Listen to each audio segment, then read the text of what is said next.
Kami berdoa dan mengucap syukur. Haleluya, amin. Silakan duduk kembali. Shalom. Ya. Pertama-tama saya berterima kasih untuk kesempatan yang diberikan bagi saya pada saat pagi hari ini untuk sama-sama kita belajar kebenaran firman Tuhan. Dan saya bersyukur pada pagi hari ini kita semua dapat berada di tempat ini dengan kekuatan dan kemampuan dan kesehatan yang Tuhan berikan. Dimana kita tahu sudah hampir 1 tahun di Indonesia. Kalau di luar negeri mungkin dari bulan Desember atau Januari, tapi kalau di Indonesia dari akhir bulan Februari sampai di awal Maret, COVID sudah mulai merebak di Indonesia. Tapi kita bersyukur sampai pada saat ini Tuhan masih memberikan kita kekuatan, Tuhan masih memberikan kita kesehatan, sampai pada saat ini kita masih bernafas. Itu semua karena kebaikan Tuhan. Saudara yang terkasih, pada pagi hari ini kita sama-sama mau belajar tentang kebenaran firman Tuhan yang sering kali kita dengar. Dari sejak sekolah minggu, pemuda remaja, sampai pada saat kita sekarang ini, saya yakin percaya ini firman Tuhan yang sering kita baca. Tetapi satu tokoh ini pada saat saya renungkan itu tergerak di dalam hati saya. Wow, siapa yang tidak kenal dengan Sakius? Dia adalah satu tokoh yang pada saat saya renungkan mau meresponi kebenaran firman Tuhan, mau meresponi kehadiran Tuhan di dalam kehidupannya. Sama-sama kita membuka di dalam Lukas pasal yang ke-19, ayat yang pertama sampai dengan ayat yang ke-10. Sudah sering mungkin kita membaca kebenaran firman Tuhan ini. Sudah sering kali bahkan di sekolah minggu pemuda remaja menyampaikan tentang siapakah Sakius itu. Tetapi pada saat ini kita sama-sama mau belajar kembali. Di dalam Lukas pasal yang ke-19 ayat yang pertama sampai dengan ayat yang ke-10. Kalau kita sudah mendapatkannya, kita akan membacakannya secara bergiliran. Saya akan membacanya dalam ayat yang ganjil. Bapak, Ibu, Saudara terkasih akan membacanya ayat yang genap dan demikianlah sampai pada akhir ayat. Sakius dengan berikut Sakius. Lukas 19 ayat 1 sampai yang ke-10. Ayat yang pertama, Yesus masuk ke kota Yeriko dan berjalan terus melintasi kota itu. Di situ ada seorang bernama Sakius, kepala umum cukai, dan dia seorang yang kaya. Ia berusaha untuk melihat orang apakah Yesus itu, tetapi ia tidak berhasil karena orang banyak, sebab badannya pendek. Maka berlarilah dia mendahului orang banyak, lalu mengajak orang arah untuk melihat Yesus yang akan lewat di situ. Ketika Yesus sampai ke tempat itu, ia melihat ke atas dan berkata, "Sakius, segeralah turun, sebab hari ini aku harus menumpang di rumahmu." Lalu Sakius segera turun dan menerima Yesus dengan sukacita. Tetapi semua orang yang melihat hal itu bersungut-sungut, katanya, ia menumpang di rumah orang berdosa. Tetapi Sakius berdiri dan berkata kepada Tuhan, "Tuhan, setengah dari milikku akan kuberikan kepada orang miskin, dan sekiranya ada sesuatu yang keras dari seseorang, akan kukembalikan 4 kali lipat." Kata Yesus kepadanya, "Hari ini telah terjadi keselamatan kepada rumah ini, karena orang ini pun anak Abraham. Sebab Anak Manusia datang untuk mencari dan menyelamatkan yang hilang." Sebab anak manusia datang untuk mencari dan menyelamatkan yang hilang. Saudara yang terkasih, dari ayat yang pertama sampai ayat yang ke-10, kita melihat ada respon yang diberikan oleh Sakius pada saat Yesus datang mencari Sakius pada saat itu. Tetapi tema yang mau saya sampaikan pada saat pagi hari ini bukan respon Sakius pada kedatangan Yesus. Saya mau menyampaikan di sini kekurangan dan keterbatasan bukanlah penghalang bertemu Yesus. Kenapa saya mengambil tema ini? Karena saya melihat Sakius penuh dengan kekurangan. Kenapa? Badannya pendek. Tidak seperti kita manusia yang normal. Mungkin dia cuma sepinggang manusia pada saat yang manusia normal pada saat itu. Dan juga Sakius adalah seorang pemungut cukai yang dianggap sebagai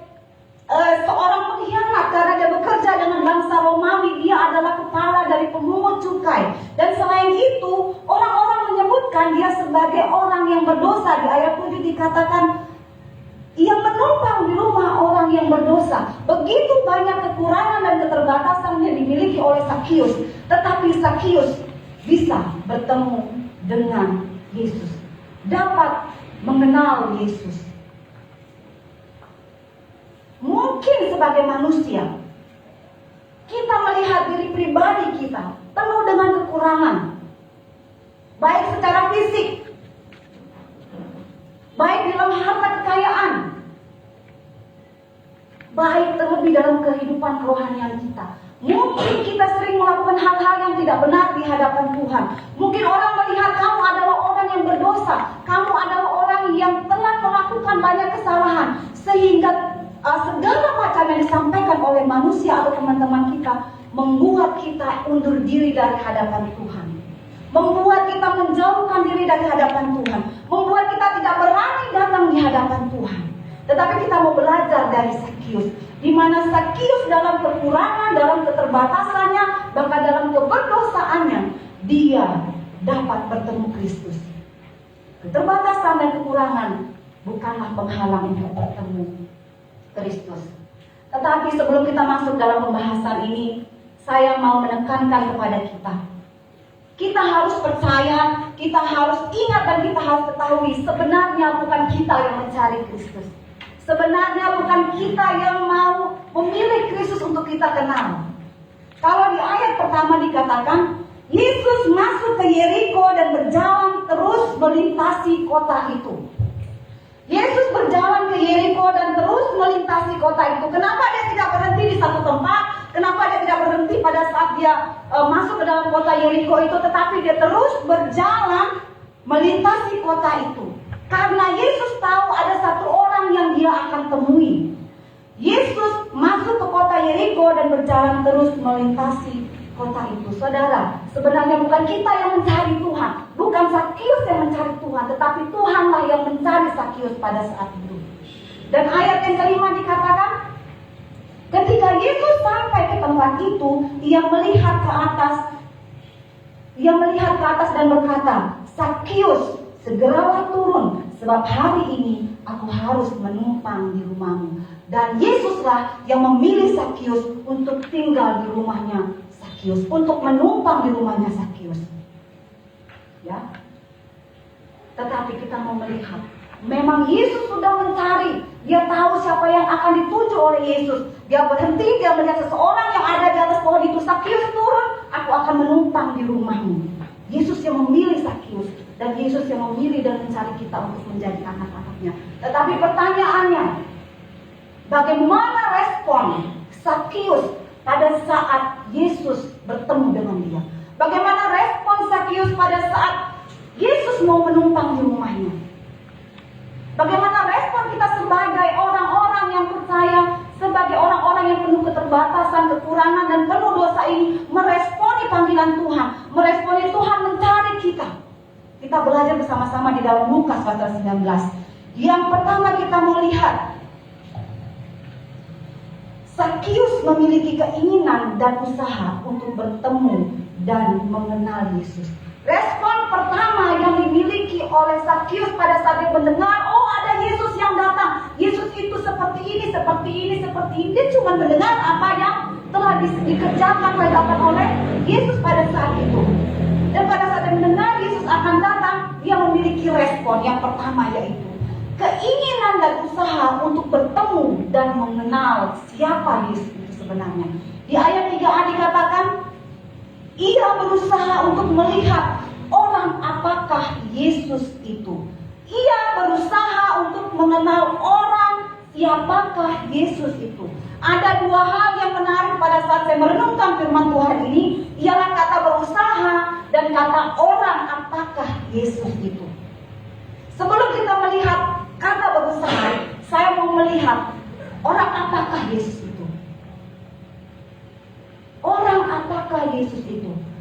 Kalau saya di Kamus Bahasa Indonesia, kan arti kata apakah itu memiliki banyak makna. Ada 3 makna atau 4 makna. Tetapi satu makna yang saya lihat dalam Kamus Besar Bahasa Indonesia, kata apakah itu adalah kata tanya untuk menanyakan nama, bukan sekedar nama, sifat, jenis, bahkan juga karakter. Jadi di dalam hati Sakius, dia bukan hanya mau melihat fisiknya Yesus, ciri-ciri fisiknya Yesus, apakah dia tinggi, apakah dia ganteng, apakah badannya itu bagus.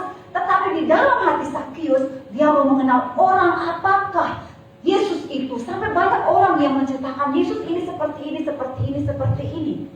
Di dalam hatinya dia mau mengenal sifat Yesus itu seperti apa, karakter Yesus, bagaimana Yesus itu. Sakius mau mengenal, mau bertemu, mau punya usaha untuk mengenal dan bertemu Yesus secara pribadi. Orang apakah Yesus itu berarti mengarah pada sebuah keinginan dari dalam hati Sakius bahwa dia sungguh-sungguh ingin mengenal Yesus. Dari rasa keinginan tahunya,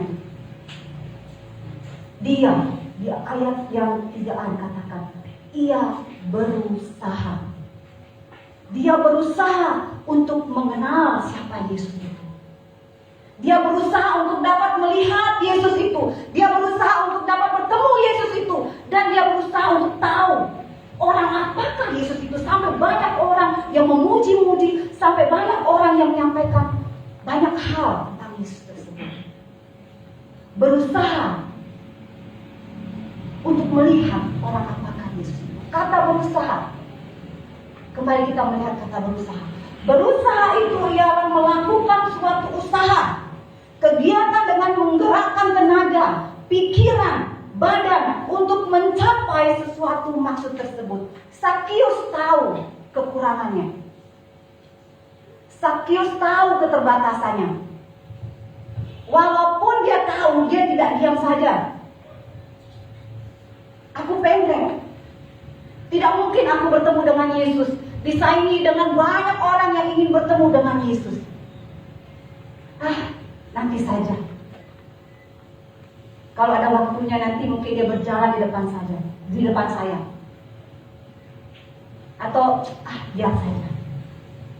Tidak usah. Lewatkan saja keinginan. Dia tidak pasif, saudara. Dia tidak diam saja. Tetapi yang dilakukan oleh Sakius, ia meninggalkan kesibukannya, ia meninggalkan pekerjaannya dan pergi berlari. Dikatakan dalam ayat 4, maka berlarilah ia mendahului orang banyak. Hal pertama yang dia lakukan pada saat dia tahu keterbatasannya ialah ia berlari mendahului orang banyak tersebut. Dia tidak diam saja. Dia tidak meminta orang untuk membawa dia, untuk menggendong dia atau memikul dia supaya dia dapat lebih tinggi lagi dan melihat Yesus. Tetapi dia berlari mendahului orang-orang tersebut supaya dia dapat melihat. Sampai di situ, bukan dia sendiri yang sudah ada di situ. Pasti banyak orang yang sudah mengikuti Yesus pada saat masuk ke Yeriko. Dan pastinya banyak orang yang menghalangi dia. Dia mengerahkan tenaganya. Saat berlari itu mengerahkan tenaga. Dan dia juga mengerahkan pikirannya, bagaimana supaya saya dapat melihat Yesus. Ada pohon. Dia tidak bilang, hei orang, hei teman. Dia tahu orang-orang di situ banyak yang tidak menyukai dia. Karena dia adalah kepala pemungut cukai yang kemungkinan besar, karena orang tidak suka sama dia, dia memungut lebih dari apa yang telah ditetapkan pada saat itu. Dan banyak orang yang tidak menyukai dia. Dia melihat pohon dan dia berpikir, aku bisa naik ke situ. Dan akhirnya dia menaiki pohon itu. Respon yang dilakukan oleh Sakius pada saat itu, dia berlari, bahkan dia naik ke atas pohon untuk dapat melihat Yesus, untuk dapat bertemu dengan Yesus. Kalau kita melihat bagaimana kehidupan Sakius, saudara, dia adalah orang yang kaya, walaupun dia pendek. Mungkin walaupun orang tidak menyukai dia banyak uang. Mungkin uangnya tidak habis-habis sampai dia meninggal. Saking banyaknya hartanya dia. Tetapi yang kita lihat bagaimana respon Sakius pada saat itu. Dia mau meninggalkan pekerjaannya yang lagi sibuk-sibuk untuk bertemu dengan Yesus. Dia mau meninggalkan apa yang dikerjakannya untuk mendahului orang-orang. Selain itu dia memanjat pohon. Bayangkan orang pendek naik atas pohon yang tinggi supaya bertemu. Saya masih kecil dulu suka naik pohon. Sampai lutut saya luka-luka semua, jatuh. Seorang naik ke atas pohon untuk bertemu dengan Yesus. responnya terhadap Tuhan. Pada saat Tuhan memanggil dia, bagaimanakah dengan keadaan kehidupan kita, saudara? Setiap orang pasti memiliki keterbatasan. Setiap orang pasti memiliki kekurangan. Tidak berbicara tentang fisik, tetapi dalam kehidupan rohanian kita. Mungkin saja fisik, mungkin kita orang yang tidak punya, mungkin kita orang yang jelek. Saya dulu waktu masih kecil, saudara yang terkasih, mungkin karena saya paling tidak, wajah saya paling tidak menarik di keluarga saya sering dibully. Hidung dikatakan pesek, dijak kuda, dijak sapi, kulit dikatakan hitam, sampai saya merasa ada kekurangan di dalam diri saya. Tapi pada saat saya mengenal Tuhan secara sungguh-sungguh, saya tahu bagaimanapun kekurangan saya, Tuhan bisa memakai saya, Tuhan memilih saya menjadi anaknya. Banyak kekurangan yang kita miliki, banyak kelemahan yang kita miliki, melalui dari harta benda. Mungkin kita tinggal di gubuk reot, kita tidak punya apa-apa. Atau mungkin kita mengatakan saya tidak bisa, karena saya sudah berbuat dosa yang begitu banyak. Tetapi kita belajar dari Sakius, bagaimana meresponi panggilan Tuhan pada saat itu. Dia berani meninggalkan pekerjaannya, dia berani meninggalkan kesibukannya, dia berani untuk lari dan bahkan naik ke atas pohon untuk melihat Yesus. Mungkin saudara banyak penghalang dalam kehidupan kita untuk datang kepada Tuhan, pekerjaan kita, sehingga banyak alasan mengatakan, dan kita katakan kepada pribadi kita, saya tidak ada waktu, nanti sudah baru mengenal Tuhan, nanti sudah baru belajar tentang firman Tuhan. Atau mungkin keluarga, ibu rumah tangga, banyak sekali kegiatan yang dilakukan dalam rumah tangga. Walaupun tidak bekerja, ibu rumah tangga bekerja dari pagi sampai dengan malam, sehingga kesibukan ibu rumah tangga itu begitu luar biasa.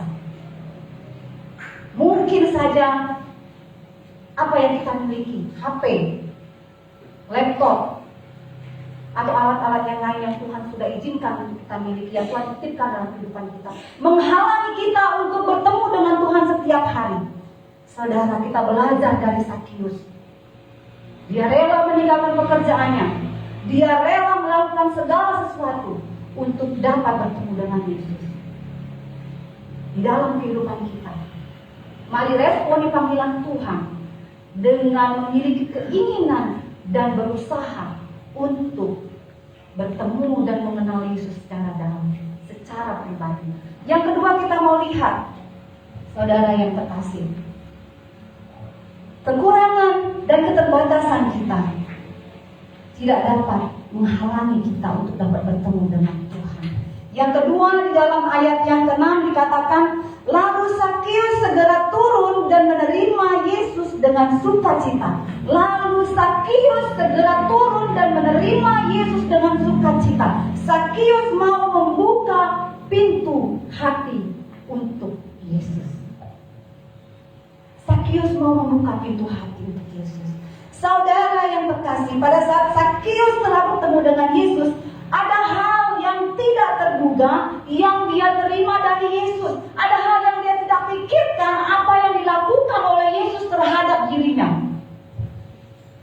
Dia tidak pernah memikirkan kalau Yesus melihat padanya. Banyak orang di situ, ada di samping kiri, di samping kanan, ada yang di depan, ada yang di belakang. Tetapi Sakius tidak pernah memikirkan kalau Yesus akan melihat dia yang ada di atas. Sakius tidak pernah memikirkan kalau Yesus mengatakan, Sakius, turunlah engkau. Tidak pernah sama sekali dalam pikiran Sakius. Bahkan Yesus mau menumpang di rumahnya Sakius. Saudara yang terkasih, kalau kita bertemu dengan pemimpin negara ini,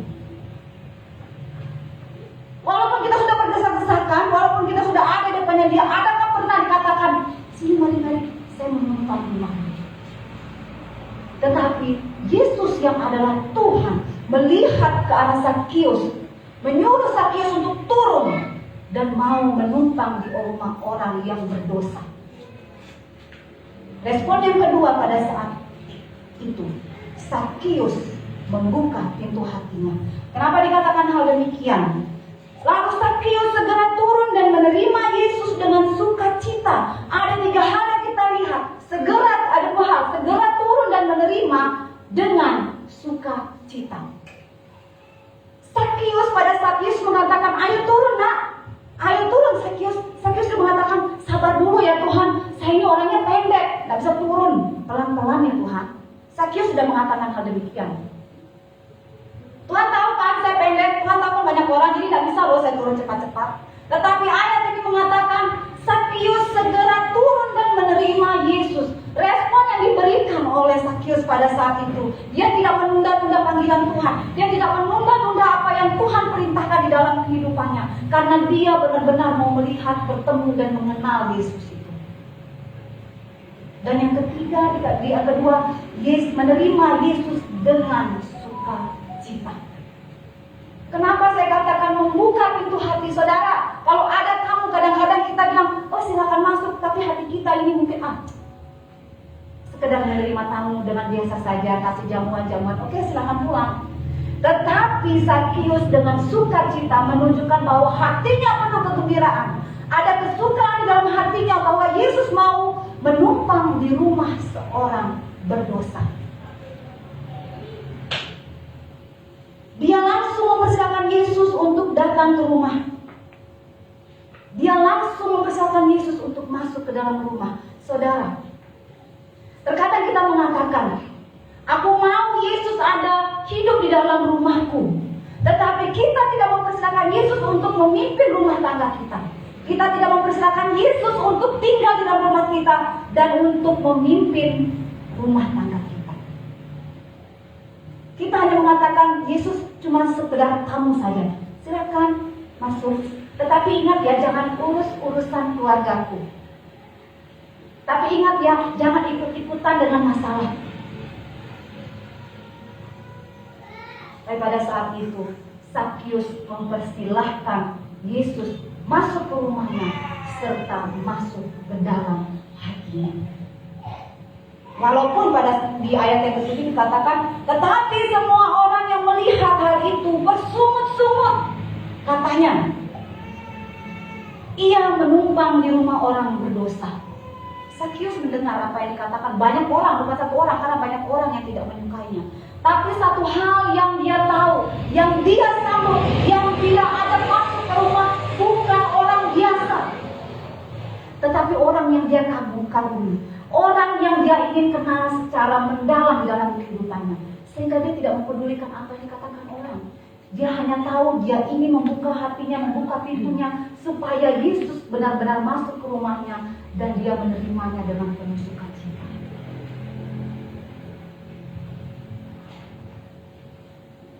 Ini menunjukkan, terkadang kita manusia hanya mendengar kata-kata orang, hanya mendengar kamu itu tidak layak loh, kamu itu sudah sering melakukan hal yang tidak benar, kamu itu orangnya seperti ini, kamu itu orang seperti ini, jadi tidak mungkinlah Yesus mau menerima kamu. Tidak mungkinlah Yesus itu mau mengampuni kamu karena kamu itu sudah terlalu banyak melakukan hal yang tidak benar di hadapan Tuhan. Tetapi seperti Sakius, apapun kata orang dia tidak peduli. Yang dia pedulikan bagaimana dia dapat menjadikan Yesus itu sebagai seseorang yang bisa masuk ke dalam kehidupannya. Kita harus tahu yang kita sambut adalah Yesus Kristus. Perkenanan Tuhanlah yang paling pertama kita utamakan untuk kita lakukan di dalam kehidupan kita. Bukan kata-kata orang, tetapi yang harus kita dengar adalah perkenanan Tuhan. Tuhan berkenan masuk di hati kita. Puji Tuhan. Karena bukan kita yang memilih Tuhan, tetapi Tuhan yang memilih kita untuk masuk ke dalam hati kita. Sekarang kita harus membuka hati kita untuk menerima Yesus di dalam kehidupan kita. Demikian dalam kehidupan pribadi kita. Jangan sia-siakan panggilan Tuhan. Jangan sia-siakan suara Tuhan. Jangan sia-siakan Tuhan yang sudah mencari kita, yang sudah menerima kekurangan, yang sudah menerima diri kita yang penuh dosa ini. Segera buka hati dengan penuh sukacita, supaya Yesus bisa masuk ke dalam hati kita dan kita mengenal Yesus secara pribadi. Yang ketiga, yang terakhir saudara, bagaimana kekurangan dan keterbatasan kita tidak menghalangi kita untuk dapat bertemu dengan Yesus. Yang ketiga ialah Sakius mau memberikan buah di dalam kehidupannya. Sakius memberikan buah dari apa yang telah dia dapat dari Tuhan. Dari apa Tuhan mau menerima dia kekurangan, mau menerima dosa-dosanya, apa yang telah dilakukan Tuhan mau menerima dia apa adanya. Sakius memberikan buah dari semuanya itu. Sukacita atas perjumpaan secara pribadi, Sakius menerima Yesus dalam hatinya, menghasilkan buah yang indah. Saudara, tidak gampang langsung mengatakan, setengah dari hartaku aku akan berikan kepada orang miskin. 4 kali dari apa yang aku peras akan kuberikan kepada orang yang mungkin aku pernah peras pada saat itu. Kita lihat di dalam ayat yang ke-8. Tetapi Sakius berdiri dan berkata kepada Tuhan, Tuhan, setengah dari milikku akan kuberikan kepada orang miskin. Dan milikku akan kuberikan, dan sekiranya ada sesuatu yang kuperas dari seseorang akan kukembalikan 4 kali lipat. Tidak gampang untuk mengatakan hal tersebut. Bisa tidak kita mengatakan, setengah dari apa yang kumiliki aku berikan kepada orang. Ini bukan menunjukkan, Sakius tidak menunjukkan kepada Yesus bahwa aku ini orang kaya, aku mampu memberikan semuanya, aku banyak uang, aku banyak harta. Tidak. Tetapi yang saya lihat di sini, Sakius memiliki buah pada saat dia menerima Yesus di dalam kehidupan pribadinya.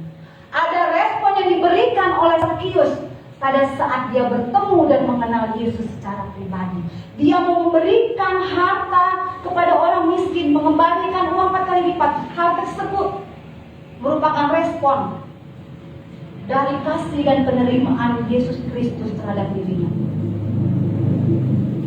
Kasih yang telah diterima dari Yesus, penerimaan Yesus Kristus terhadap dirinya yang adalah orang berdosa. Dia memiliki respon. Saudara, kalau kita bandingkan ayat ini dengan satu firman Tuhan di dalam Matius pasal yang ke-19 ayat yang ke-16 sampai dengan ke-26, bagaimana kisah seorang muda yang kaya. Seorang muda yang kaya, kita melihat sama-sama dalam Matius pasal yang ke-19 ayat yang 16 sampai yang ke-26. Kita membaca sampai dengan ayat yang ke-22 saja. Saya akan membacakannya. Orang muda yang kaya. Ada seorang datang kepada Yesus dan berkata, Guru, perbuatan baik apakah yang harus kuperbuat untuk memperoleh hidup yang kekal? Jawab Yesus, apakah sebabnya engkau bertanya kepadaku tentang apa yang baik? Hanya satu yang baik. Tetapi jika engkau ingin masuk ke dalam hidup, turutilah segala perintah Allah. Kata orang itu kepadanya, perintah yang mana? Kata Yesus, jangan membunuh, jangan berzina, jangan mencuri, jangan mengucapkan saksi dusta, hormatilah ayahmu dan ibumu, dan kasihilah sesamamu manusia seperti dirimu sendiri. Ayat 20 mengatakan, kata orang muda itu kepadanya, semuanya itu telah kuturuti, apalagi yang masih kurang? Kata Yesus kepadanya, jikalau engkau hendak sempurna, pergilah, jualah segala milikmu dan berikanlah itu kepada orang-orang miskin, maka engkau akan beroleh harta di surga. Kemudian datanglah kemari dan ikutlah aku. Ayat 22, ketika orang muda itu mendengar perkataan itu, pergilah ia dengan sedih, sebab banyaklah hartanya. Kalau kita bandingkan dengan itu, Sakius, responnya terhadap kasih Tuhan, responnya terhadap panggilan Tuhan, dia rela membagikan setengah hartanya kepada orang miskin. Dia rela mengembalikan 4 kali lipat dari apa yang dia ambil dari orang, yang dia dapat peras dari orang. Di sini saya tidak katakan, hai orang-orang punya atau orang-orang berada, kasihlah setengah hartamu kepada orang-orang miskin. Tidak. Tetapi di sini yang saya mau lihat, ya, terkadang kita mengatakan bahwa kita sudah melakukan semua apa yang Tuhan perintahkan. Tetapi kita lupa untuk menggunakan harta milik kita untuk kemuliaan Tuhan. Harta yang kita miliki itu tidak salah. Kita menjadi orang kaya itu tidak berdosa. Karena memang Tuhan yang menitipkan itu dalam kehidupan kita. tetapi bagaimana kita mempergunakan apa yang kita miliki untuk kemuliaan Tuhan, sebagai respon dari apa yang Tuhan sudah berikan dalam kehidupan kita, sebagai respon dari kasih Tuhan dalam kehidupan kita, sebagai respon di mana Tuhan sudah menerima kita orang yang berdosa. Tidak salah menjadi orang kaya, tidak salah menjadi orang yang punya, tetapi di sini yang kita melihat berkat yang Tuhan titipkan dalam kehidupan kita. Namun satu hal yang harus kita ingat, pergunakanlah harta atau apa yang Tuhan sudah berikan dalam kehidupan kita untuk kemuliaan nama Tuhan. Amsal 3 ayat 9a, muliakan Tuhan dengan hartamu. Di dalam 1 Timotius 6 ayat 18 juga dikatakan, peringatkanlah agar mereka itu berbuat baik, menjadi kaya dalam kebajikan, suka memberi dan membagi. Suka memberi dan berbagi. Saya percaya kita semua di sini, Tuhan sudah taruhkan hati untuk saling berbagi. Tuhan sudah taruhkan hati untuk saling memberi, sebagai respon dari kasih Tuhan, sebagai respon dari panggilan Tuhan. Ya. Tidak ada yang salah dengan apa yang kita miliki, tapi respon kita terhadap itu semua kita harus lakukan sesuai dengan kehendak Tuhan. Menghasilkan buah seperti Sakius. Percaya kepada Tuhan bukan sekedar dari mulut kita saja. Tadi seperti saya katakan di poin kedua, bukan sekedar membuka pintu dan menganggap dia sebagai tamu, oke silakan tenang. Tetapi percaya kepada Tuhan, kita membuka hati kita untuk menerima Tuhan masuk ke dalam hati kita secara pribadi. Percaya kepada Tuhan bukan sekedar mengaku di mulut saja dan merasakan sukacita, bukan merasakan emosi sesaat pada saat itu. Oh Tuhan terima kasih, oh Tuhan terima kasih, oh Tuhan terima kasih.